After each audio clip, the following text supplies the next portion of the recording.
Hi guys, welcome back to another tutorial video. So in today's video, I'll show you how to fix the Telegram limit exceeded, try again later error on iPhone.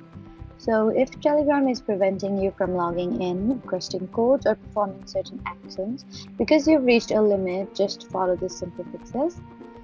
First, stop making repeated requests. If you've requested too many verification codes or attempted to log in multiple times, Telegram may temporarily limit your account.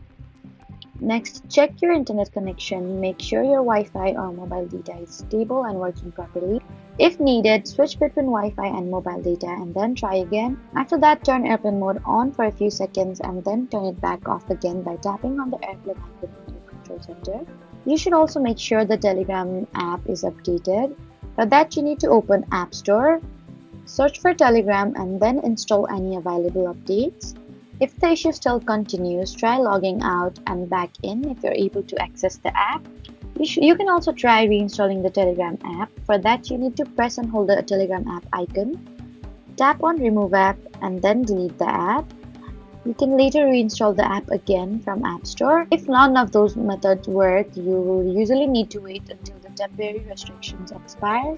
Lastly, you can try restarting your iPhone. For that, you need to press and hold the power button and the volume button together until the power slider disappears. Slide to power off your iPhone, wait a few seconds, and then turn it back on again. So those were some easy ways to fix Telegram limit exceeded, try again later error on iPhone. Don't forget to like, comment, and subscribe for more helpful tutorials. Thank you for watching.